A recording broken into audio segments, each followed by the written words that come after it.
vowels will be known. First, welcome to West Texas Tabletop Con, the second one, right? Very much appreciate everybody coming out, even amidst the rain and the lovely weather we're having today. So we originally had the idea this was going to be a designer's panel, but this is actually much more of a maker's panel, I guess, because we all kind of create in our own ways up here. So we'll kind of introduce everybody, give you an idea who we are and what we do. To my right is Faye Mata. Faye is a voice actress, most notable for roles for Rin Hoshizora and from Love Live, and Lulu, who is a sorceress from League of Legends, which many of you have probably heard of. It's one of the, I think, the most downloaded free game online. Never heard of it. So Faye has also provided voice talents such as Nagi no Asukara. Is that right? Did I say that right? Okay. Gargantia on the Murderous Planet, and Magi, the Labyrinth of Magic. Dora. Yes. All right. Cool. I didn't slaughter too many of those. That was good. That was good. All right. Good. Every once in a while I get things right. Every once in a while. So I'm Scott Morris. I wear many hats. I am a game designer. I've designed Firefly Shiny Dice for Upper Deck Entertainment.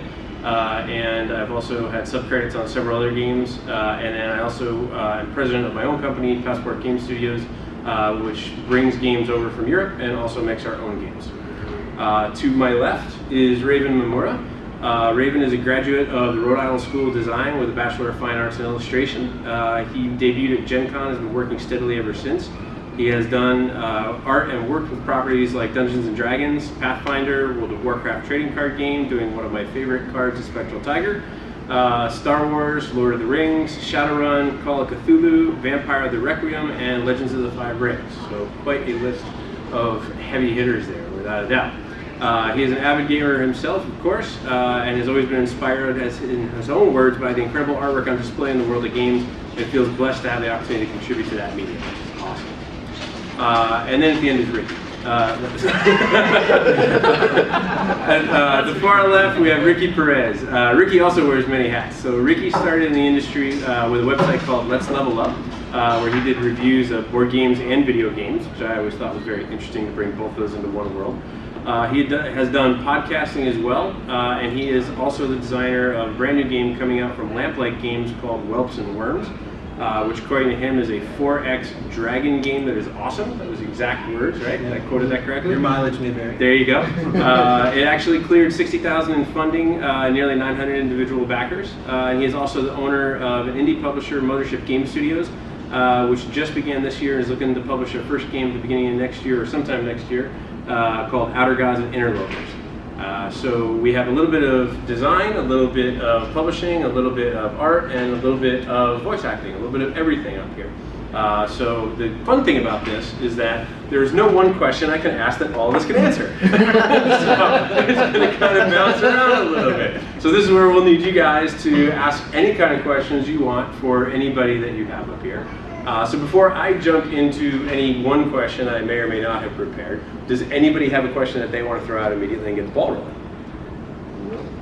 My number one. Hey, I've got a great day. How do you get your game published? I'm going to let you start, and then I'll jump in. Yeah, I'll tell you, I don't know if it's...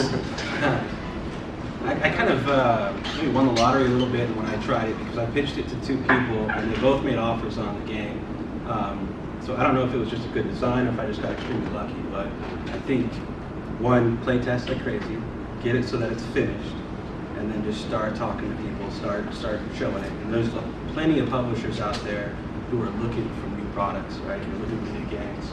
They're looking for the next X and whatever the media may be, right? Or whatever the genre is. So don't be afraid to float it out there. I don't think anybody's going to ready.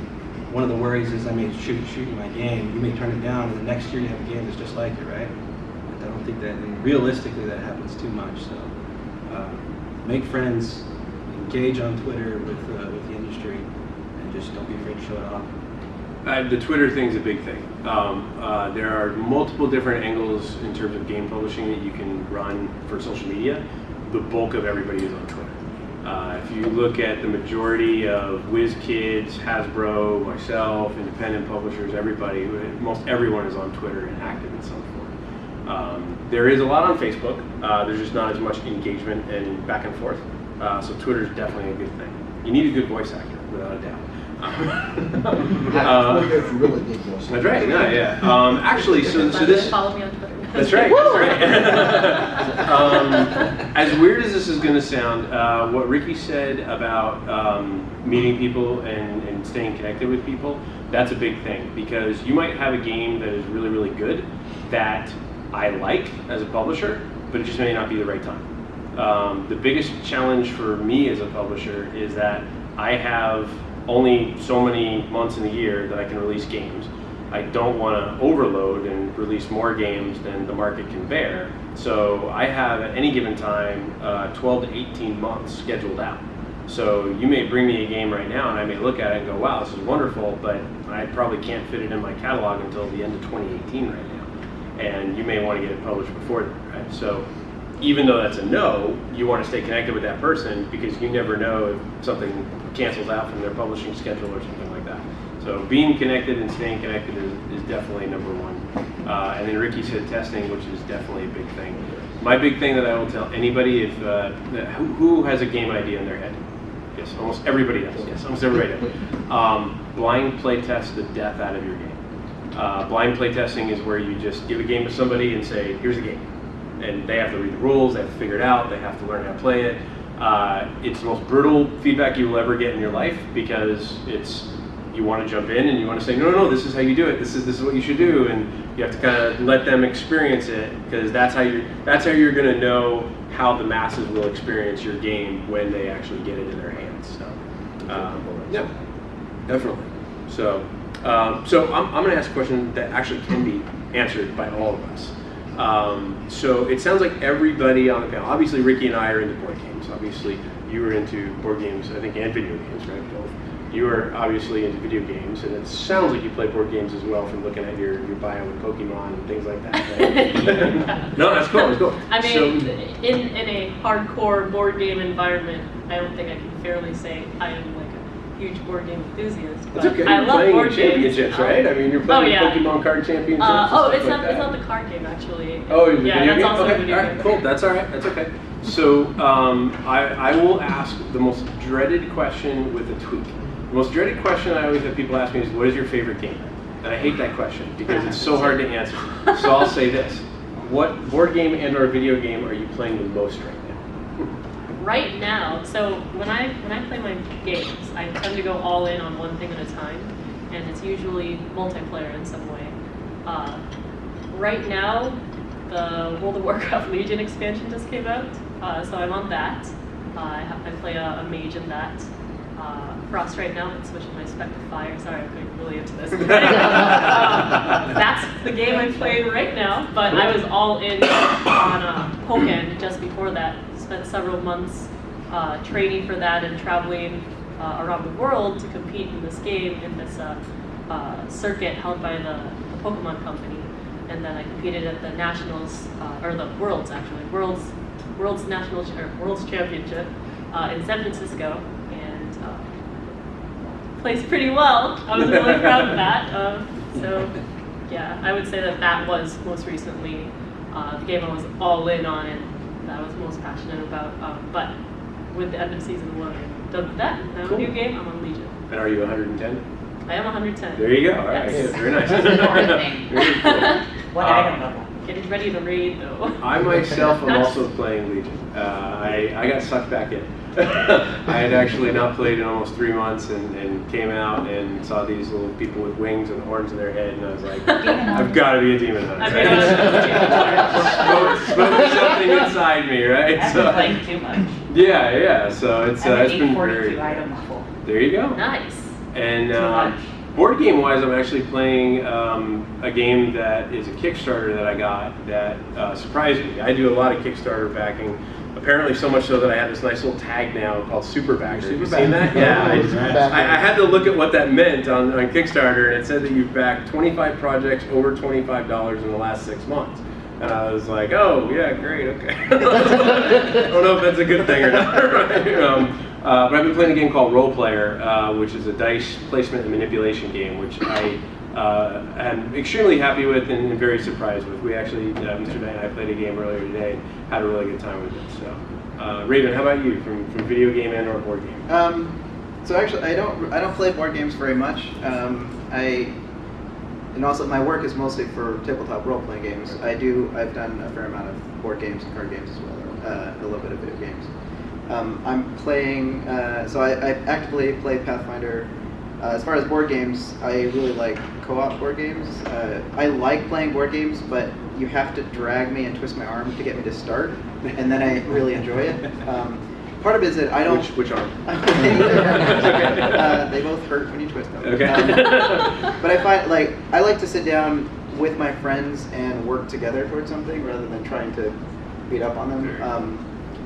Even though when I do play a competitive game, I get into it and I compete well, but that's not what I choose to do. Sure. Video game wise, I'm playing Fallout 4.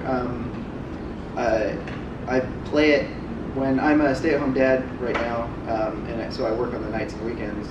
So Fallout 4 is a terrible game to play at any time. But I found that in the middle of the afternoon, he has an hour-and-a-half nap, and I play then, and there's a deadline to it. I have to. He wakes up, and I stop. Nice. Because I can't. He can't wander in, and I'm just blowing a super mutant's head out. So I'm like, Well, you could. It won't be a good result. pause, quick save, and I basically, I actually sneak in an extra 10 minutes if I happen to be in my settlement, because then I'm just like, hey, let's build some things together, and then he likes it when I jump off of things in my power armor. So Nice. Nice.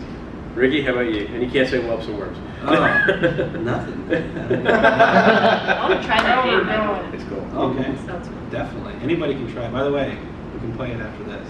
At West Texas Tabletop. At West Texas TM. Cheap plug. No, being so busy, it's been a crazy year. Career-wise, bounced around to a couple different things. I've been traveling like crazy, and on top of that, the Web's Kickstarter went really well. And the design on that's still basically not over. We're still finalizing rules and playtesting and tweaking things, so that's a lot of time. So the games I do get to play are mainly video games, and the ones I can pop in and pop out on pretty easily. So Blizzard has a couple really good ones that are easy to get into. I think Heroes of the Storm is fantastic, and then Overwatch is really fun as well. So I get into those a little bit. What's that? I said, that's a competitor we won't talk about. Hans Law. Funny. Awesome. I like all games. Any other questions before I jump into another one? Because I think the next one's going to be very interesting. Yes, go ahead. Quick question for just about everyone. Was this what you thought you were going to do with your life? Like, is this what you wanted your career to be? Or was it something that an opportunity happened to come up and you're like, you know what, I'm going to roll with it? That is a great question. I'm going to let you start because you went to school for this. So my story starts in 4th grade. I started playing D&D actually because a local public library, which this convention is funded by, but when I was in Dallas, they did a game night where they just had some dungeon masters come in and show new people how to play. So in 4th grade we did that, and my brother and I asked for D&D for Christmas because that was coming up. So, and I've been playing ever since. And even at that point, sometime in 4th grade, I was just looking at the art, and it occurred to me that it didn't just spontaneously generate. It was somebody's job to do that. And I kind of I knew in 7th grade I decided I wanted to be an artist. I didn't know what I wanted to do, whether it was comics or animation or who knows what. But I kind of circled back around to wanting to do role-playing game art. And so I went to school, went to Rhode Island School of Design, got a Bachelor of Fine Arts in illustration, and then just took my portfolio out to Gen Con. So this is exactly what I wanted to do. Working on exactly these properties. I mean, I have a drawing of the Cantina scene from Star Wars when I was 6 in a sketchbook. So getting to actually work on that and have my illustrations approved by Lucasfilm, and it's a culmination of really what I wanted to do as a kid. So yeah, I'm definitely doing exactly what I was thinking of doing when I was 9. That's awesome, man. Yeah, I have a follow-up question for you. So were you really good when you started? No. Or how much? I am not naturally talented. So it's not just me. Yeah, I mean, really, it was really hard work that got me, and really recognizing my strengths and weaknesses, and trying to fill in some of the gaps of where my weaknesses were, but really focusing on, doing what I could do well, because I am not the right illustrator for certain jobs. Like, there are certain things that are a real challenge for me, and so I've sort of, and it's hard to navigate that because you want to be able to do anything for anyone, but it's hard to navigate, like, you don't want to say no to a project, but you don't want to do a really bad job on a project either. So trying to figure out a way to do that job that's really not suited for you, to do something that the publisher is going to like, but it's your take on it, that you're trying to get away with tweaking it a little bit so that it's a little bit more within your wheelhouse. So yeah, naturally, I was not naturally talented. Well, good. I mean, so it's not just me. So I would say, to answer that question, I've been a gamer since I can remember. My older brothers had me playing D&D before I could read. I mean, it's just what we've always done, and I love it. It's an escape from everything that's kind of wrong, and you get to have fun with your friends and family. It's just, so I've always wanted to participate in it, but I've never felt I was particularly good at anything. So you just have to scratch and claw to get to the little success that I've gotten today, and just make connections with people like Scott. Make friends again. It's just more than just me, not just me. Everyone wants to make friends with Scott. Yeah. That's Just it. Just Scott. Just Scott. You probably have a very interesting response to this because Oh, gosh. not everyone just wakes up and becomes a voice actress. I mean, so for me, I don't know how to not tell my entire life story right now. Go for it. But Go yeah, for it. I'll try to keep it as short as In possible. the summer of '75. So I've been a gamer all my life.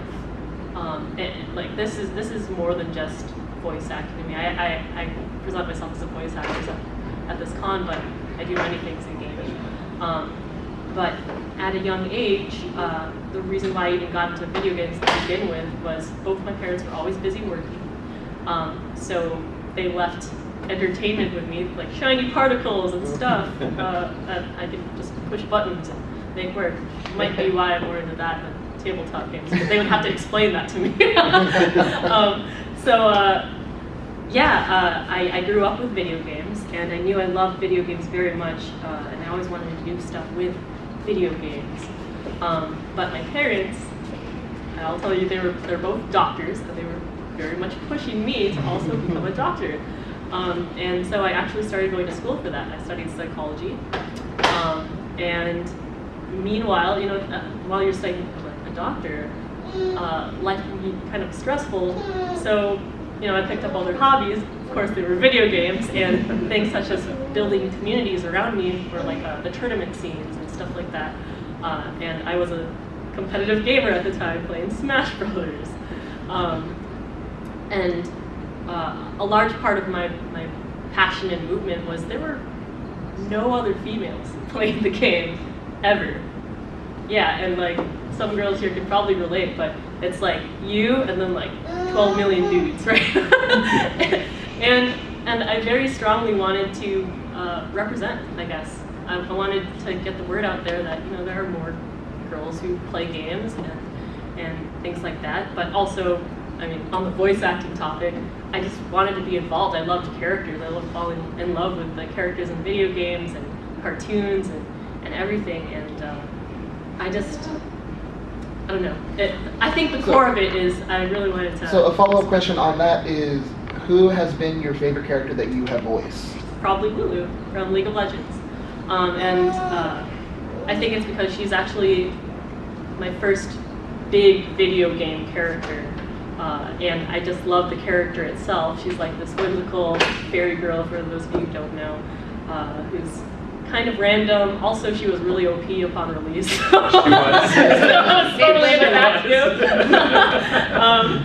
And yeah, I don't know. I could take things like this and be like, "Hey, parents, remember when you didn't believe in me?"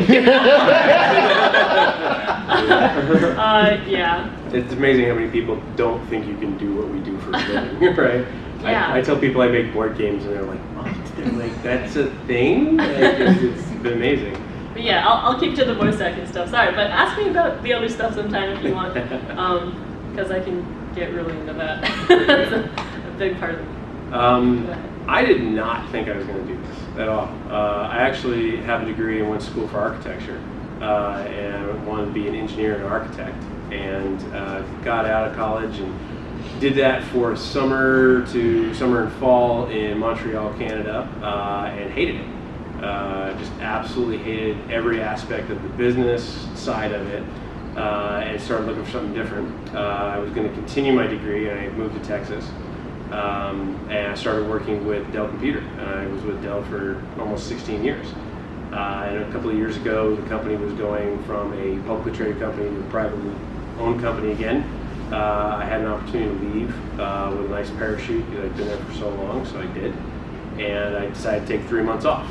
And in the process of taking 3 months off, I met a friend of mine up in Dallas who says, hey, I'm going to go to dinner with this guy who owns a board game company. And I'm like, oh yeah, I know that guy. I've actually met him before. He's like, yeah, he's that. For 4 years prior to that, I had been doing what Rick had done, which is just videos. I had done videos of reviews, I had done videos of playthroughs of games, and not like as it's going to be a business, just as it's a hobby and it's a passion, and that's it. And because of my strong business background, I had sat down with this gentleman and I basically told him, I said, you have a massive problem with your company. I said, everyone knows your game, nobody knows your company. And I talked to him about branding and marketing and all that fun, exciting stuff that everybody loved. And after about 3 hours, he was like, that's amazing, you're hired. And I was like, no, I just want the chips, right? Like, that's it. And we ended up This was talking. all a test. Yeah, it literally was. And then for the next couple of weeks, we talked about it and decided to jump in, and he made me his VP, and I came in and took over part of that company, and did that for a couple of years, and then at the beginning of this year, left that company, and then came to Passport to become president here. So mine was much more of a drastic life change around a hobby. I had been a gamer my whole life. I had played games from as long as I can remember, just like everybody else, but it was always just a hobby to me. It was never a business. And then when the right opportunity arose with the right timing and the right people, just took advantage of it. So, and I'm extremely lucky to do what I do for a living. So, and I never forget that. So. Very similar to the actual voice acting story. I didn't go to school to be a doctor, though. So. Did somebody else have a question? I thought somebody else. Yes. Like, was it a big process to become a voice actor? Did you have to like go through a lot of people? Because I do like voice impressions online, and I like it's a hobby, but I also get paid for it and stuff. But Yeah. One day, and I actually am in the process of making a series, so I really like to know. Well, what you're doing right now is actually what I did. Really? It starts as just a hobby, just making stuff for fun online in small communities, and honestly, you just start making connections, and these are also aspiring, game creators or people who want to make radio plays and things like that. And you just offer your help at first, start building up a portfolio, and create a demo reel, start doing actual work. I don't know, things like people. You never know who in your friend group will actually start and make something professional. You could even be yourself. And they'll just reach out because of that connection. Basically what they were saying, once you have these connections, you never know who's going to reach out to you, or you can reach out to them when you want to actually start something. And for me personally, I entered a contest. There are many different ways to get into the industry, but for me, I entered a contest that was at Anime Expo.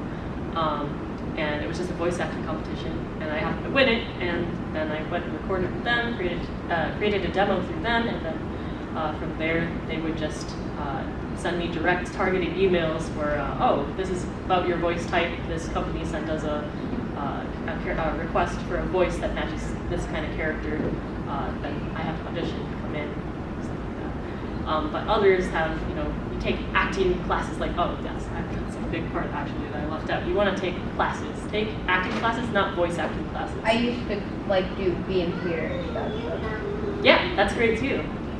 Any way you train your voice. Sing in the car, sing in the shower, or just talk to yourself. I don't know. Imitate things around you. Maybe not in a large crowd where they might think you're crazy. Or just don't care at all. Or it might be where you find the next gig, right? Yeah, or that could be where you find the next gig. Imitating things. Everyone already thinks I'm insane. I mean, look what I'm like. All right, there you go. I think hang out with toddlers. Like having so I have a 2.5-year-old. Like I've only ever freelanced, so I've spent 20 years basically by myself. So the fact, being a stay-at-home dad, a lot of people feel it's alienating that like you don't have human contact with other adults. For me, I'm like, even when he was just a potato, like he was another person in my house, which is more than I used to have. But I talk to him all the time, and especially I think talking to a toddler, you do voices and you do So I think like. I mean, it's kind of tongue-in-cheek, but it made me think about that. Like, I've talked to my kid all the time, and I do voices, and I inflect a lot more when I'm talking to a little kid than I do, with other people. So You get a lot of honest feedback from that. My kids get so tired of me, Dad, just stop. On that note, though, that's actually how I got interested in voice acting to begin with. I have 3 younger siblings. And because my parents were always out, someone had to take care of them. Besides, we also had like a helper, but she didn't speak much English. But anyway, so I would entertain these 3 younger siblings by reading them storybooks or playing an RPG with only text, but it had a picture. So I'd make a voice for them, and they couldn't read, so I would make, just basically read them the story, but in different voices, and they loved it, and that, like the happiness that it brought them made me really happy. And I was like, oh man, I should do this more. And one thing led to another. Cool. All right, so this is going to be a tough one, I think. What is the hardest part about creating with your medium? So whether you're voice or art or publishing, what's the hardest part about creating? I can start with that. I'm ready. I've got them locked and loaded. Well, for me, despite the fact that I'm an artist, I have a terrible visual memory. I think I've talked to a number of people that are not in any way visually inclined in terms of what they do or their hobbies. And they say, I can't draw a circle or whatever, but they can picture things in their head, and I can't. I mean, it's not that I absolutely can't, but I have a really poor visual memory, which is sort of a handicap for the fact that I create things kind of ostensibly out of my head and put it on a paper. But that's why I use a lot of reference. Obviously, I mean, I can bring a friend over and take a picture of him. I can't bring a beholder or a dragon over to take a picture of it. I still need something to work from. Even a chewed up piece of gum can be the beginning of a cool aberration. So I think that's, for me, the fact that I not just am an artist, but I'm a fantasy and science fiction artist, that I have to create things that don't exist. And yet, so I start with reality and then I work from there. I need a solid foundation to start from.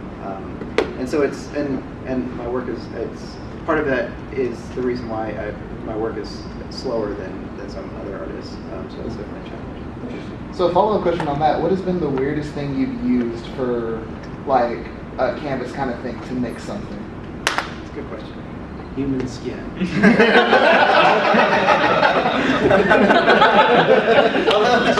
Amusingly, I did do an illustration for D&D that was the title of the piece was Fesnorn sews a suit of mail, but it was a suit of M-A-L-E. And so there's this creepy guy, and he's like sitting there. Yeah. He's got a flayed human skin, with face and hair, and he's just sewing it up. And so I had some mask and a sweater or whatever that I think I modeled that for myself. Sleep tight, kids. I think I have it on my table. If you want to see that. I want to see that. All right, hardest part about creating. Hardest part about creating, I think, in the gaming industry is trying to find, maybe two-part answer, but trying to find something that's unique in whatever space it is that we're playing with. There's so many. This industry seems to just gets bigger every year, and there's a lot of voices out there. So trying to find your voice that's unique in that particular gaming genre, right, is difficult. On top of that, it's hard to let go of an idea and accepting some feedback. If the game's just not there, it's just not fun. I have a hard time thinking, oh, well, what can I do to make this? Rather than saying, let me shelf this and work on these other ideas that we have. Letting go to a bad game is a problem. All right, yeah, sure. So I struggle with accents the most when it comes to voice work, mainly because what people want sometimes is just a very racist style like that. So, well, that's one thing. Yeah. Second, More I can't stereotypical. Yeah, not racist. yeah, I can't be in- PC way of saying Right. racist. stereotypical accents, and I can't like physically go to some countries to learn a natural accent either. And even if I did, if I come back, they still don't want that. I find that difficult. There's some repositories online, I guess, where people record. A good way of Just doing natural it would accents, also dialect. watch movies. If there's like a certain accent you want to do, just watch a movie. And you'll Right, get but it then do you know if that That's movie the actual was based accent. on? Oh, that's true. That's true. But you'll get like the It's like, oh, stereotypical, that's authentic authentic. accent. And it's like you're just not going to be authentic because you weren't born. Yeah, I gotta say, like, there's a lot of that. I mean, it's not just this industry, but they want the stereotype, or they want the easily digestible by the masses version. Right. And I'm like, And that's- you know, in my illustration, I'm trying to be more authentic and be more real, and they're like, no, we want this dumb thing. Less dumb. Do you get that with body types as well? Yeah. I'm actually really excited. The project I'm working on right now is I get to put a lot more, like, there's more racial and gender diversity. There, you know, I have one of the top two, like the main two heroes of the first two heroes that I've done of the 9 iconics that I'm doing. There's like a 60-something-year-old black man and a 40-something woman who looks like she's 40-something. I mean, she's fit. It's a post-apocalyptic world. She doesn't sit around getting fat. Like, she's wiry, but she looks like she's just lived a hard life and she's 40. Yeah. So I'm excited to, and I've got 7 more that I'm going to be able to do that kind of thing. That's awesome. Cool. Awesome. You touched on something very important, and I would agree with it. The hardest thing for me is walking away from something. It's very hard when someone brings you a game and you like it, and you like the idea of it, and you see the potential in it, and you're like, this can be really good. It's not there yet, but it can be really good. And you start to sink time into it, and money into it, and resources into it, and then all of a sudden it's a year later, and you still haven't gotten it to where it's ready to go. I have a saying that I use with my friends on my team that don't let perfect be the enemy of good. There's a lot of people that waste a lot of time and a lot of resources trying to get something to be perfect when good is good. And that's probably one of the biggest challenges. Aside from just time, I think time for all of us is, you're talking about how your art takes a little bit longer, publishing takes a long time. I'm sure your deadlines when they give you your scripts of what you need to do and what you need to read, there's only so much time to get that done. So that's always a big thing. So cool. You work with Agile? Yes. Yes. Yeah. So, cool. Any other questions from the audience at all? Yeah. Yes. Follow up on creation. Sorry. No, go ahead. Yeah, maybe it's same. Follow up on creation. Like, what? I'm a board game kind of like design in my head. So my thing is, you know, theme or mechanic. But I mean, for like artists, do you come up with like a background and then a character, or do you start drawing and then come up with the background to like implement the character or the voice? Do you have like an idea in your head, or how do y'all start a project? What's the process? Yeah. Well, one thing, where is the people always talk about inspiration, and Yeah. really the deadline is the inspiration. And the cash. I mean, that's the real challenge. Well, in role-playing games, cash is not the inspiration. It would be if it were there, but Right. Actually, I start part of this, that what I was saying about not having a good visual memory, not being a particularly visual person, that particularly with these characters that I'm doing right now, that I'm really, really getting into who they are and what, like, because that informs what their gear is like and how they hold themselves and all these other, and what moment that I'm going to choose to illustrate. I spend a week in Microsoft Word. I'm actually, because I think in words, I'm fleshing them out in words first. So I actually start that way. I'm really trying to dig into what the character is like and getting all the source material that, whatever, you know, that happens for every game. I look at all the source material and I take every bit of resources that the company will give me in background and other books that they publish, so I can really know what that faction is like, or what that race is like, or that class, and really sort of dig into it intellectually and sort of the narrative of the character. And from there, a character starts to emerge, and then I mean, for me, I take reference photos when I get to a certain point when I know what that character is going to be like, so I can get a person to pose for me, and so I know what's an appropriate pose for that character in that setting in that moment, and kind of work it up from there. I will say that for me, there is no like one single process. Inspiration comes from anywhere, and sometimes it starts with the theme, sometimes it starts with art. I actually draw as well, not as good as this guy, but because I Ricky's love not that bad. They're still amazing. They're still amazing though. Thank you. And draw. And I actually made a board game before. It was a card game. My mentor was Stone LeGrande. He's an amazing game designer. But a struggle for me was actually, as an artist, I like to see polish right away. So I like start, making it look real pretty at first, and honestly, the more appropriate process is to just like get something finished, just make it, and then polish it afterwards and iterate on it. Have people play it, and then iterate on it. I'm curious how you answer this. So, you said theme or mechanic. For me, it's always mechanics. A lot of people in the board gaming world will say, "Oh, this is a pasted-on theme," or "Oh, this could be anything." And yeah, it could be anything. But if the mechanics of the game don't work, it doesn't matter how cool the theme is. I mean, you could have like werewolf mermaids that are the most amazing race in the world, and this theme about this crazy world of underwater feral things, and the game sucks, right? It's like the game has to be mechanically good, has to have fun mechanics to pull people in, and then the theme gets wrapped around that. So for me, when somebody comes and pitches a game, I look at the theme. I can't count how many times people come to me and say, "I've got a game I want to show you. I apologize, there's no artwork. There's really I haven't put any story to this, any theme to this." I'm like, "Great," because I don't care.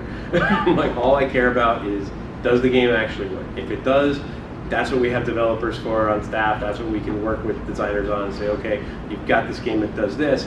I have this werewolf mermaid idea, right? Let's put it all together, and it all comes out really good. So I would definitely say mechanics over thematics. Is that a sneak peek at the next passport game? No. Can I have dibs? No. The next smash up experience. Yeah. That could be interesting. I would say the same thing. It's mechanic almost every time. Although I'm a big fan of theme, maybe more than The mechanic makes it work. The theme makes it sell. I don't know if I could play a game where the theme of the game is like beat one. Like I don't know if I can get behind that even. Wow, that went dark real fast. Sorry.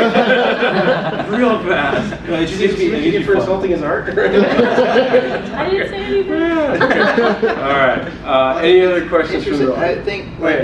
with role-playing games, I think there are a number of games people complain about the mechanics not working, but with a role-playing game, it's a very different. It's much more immersive, and you can get around. Like if you enjoy being in the world, I played a ton of the older Star Wars role-playing game, and we're in Star Wars, woo! I'm like, yeah, we roll dice, and that's kind of broken, and I hate that rule, and that class is just dumb, but woo!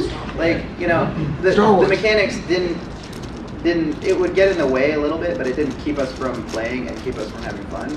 That's a huge difference between the way that you play a role-playing game and the way you play a tabletop game. Absolutely.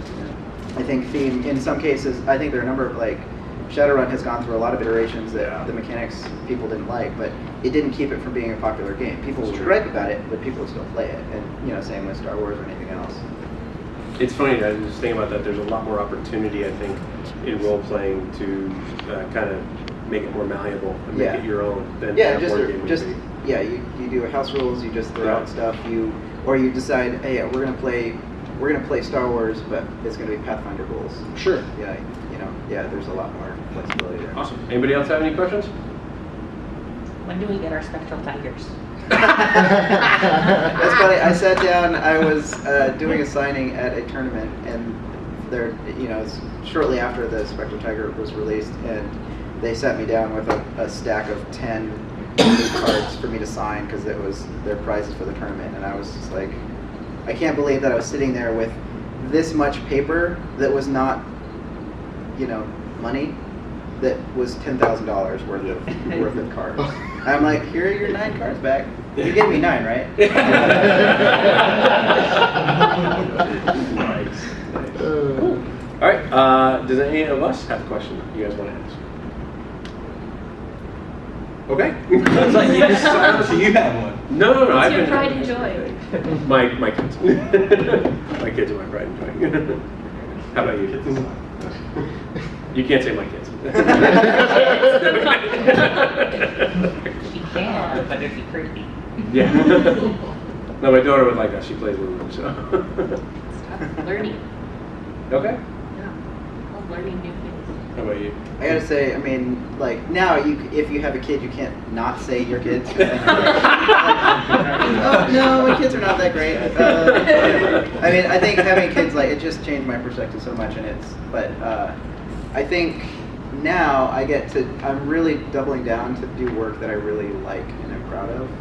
And I think that also ties in well with like being more excited to introduce my kid to the work that I do, because I'm sort of re-energizing myself in my own work right now, and at the same time that I'm struggling to only work half the hours that I used to be able to work. But it is kind of exciting that my son is, like, he quotes Star Wars all the time now. I mean, at 2.5, he's already, he doesn't know what he's saying, but he's already quoting Greedo, actually. These are not the pencils you're looking for. That means you did it first for him to imitate, though. Yeah, I think I could echo the same thing. It's I remember whenever we got the first pre-production copy of Wells sent over, and I played it with my son for the first time, and he just loved it. He was like, "God, this is the greatest game ever." So now, awesome. did you get mechanically? Did you understand what was going on here? And he said, "No." No, he the had fun dragons. playing it. Yeah, so it's awesome to be able to do something that they think is neat now. Hopefully, it still carries over 1 to 15 and 8. Yeah, that's. If I had to say something not my kids, I would say it's funny. I tell people I make board games. When I actually answer that question, when someone says, "What do you do for a living?" I tell them I make memories. And they look at me and they're like, "How do you do that?" I'm like, "Well, I do it through board games." Because I have a very firm belief that when you get good people around the table with a good game, good things happen. And I take so much pride in just seeing people playing my games, whether it's a game I designed or whether it's a game I had a hand in or just brought over. I love seeing people smiling and having fun together and actually doing this and engaging with each other and not just doing this. This is fun and it's great and it has its place. But I really think human connection makes a huge leap forward for friendships and relationships. And I love that. Whether it's kids, whether it's adults, whether it's whatever. Because when you sit at a table, it doesn't matter what your background is, doesn't matter what your race is, doesn't matter what your upbringing was, what your culture was, you're all gamers. And that's awesome. You can all use each other cheating equally. That's right. Exactly. So, Something cool. that means a lot to me is when someone will come up to me and, like, when I'm a guest at something or something like that, or anywhere, and they say that they love the voice that I did for a certain character because they were going through some hard times or something like that. A lot of them might be so introverted they don't often get to have social experiences, but they can watch something or play something where they'll just hear a false character but isn't really, just a character talking to them. And a lot of characters I play happen to be happy characters, and they get, I don't know, they just tell me that they were moved and they can always turn to that and things like that. That means a lot to me. Wow, I indirectly affected this person's life. And to me, I just walked into a booth and read some words. Yeah, Face first. like, Yeah. So, I think as a freelancer, like, I work in a vacuum. I love games, I play games, but I just do work and I send it and they send me a comp copy and I assume some people play it because that's what it's for. But then I go to a convention and there'll be some prestige class illustration that I did 10 years ago, and someone would be like, "Oh, you did the Stormlord! Oh my god!" Like I saw that in the book, and I wanted to play that character. It's a kind of a dumb prestige class. It's underpowered. It's sort of stupid, but that illustration was so cool, and I played it, and we had the best campaign. And it was just like having had just awesome campaigns, and then when someone talks about that, that my art in some way helped influence that, and that I added something to their experience. Like knowing all those great experiences that I've had gaming together, and knowing that I'm directly a part of somebody else having a good time is just awesome. And getting to hear that is just a real, it's a blessing. Very cool. Awesome. All right, well, thank you guys for being part of the panel. Thank you guys for being part of the audience very much. We're going to have 2 more panels later today at... I want to say 2 to 3 or 3 to 4, and then 2, the others 2 are 3, and 5 to 6. Yeah, and those are game reviewers and community. Community building. So yes. community is the one, and the other, I think we were going to have the cosplay folks come in and talk about things like that too. Great. So. Awesome. All right. And Thank it's all you up on guys. the board behind the hospitality booth over there. There you go. Play more games.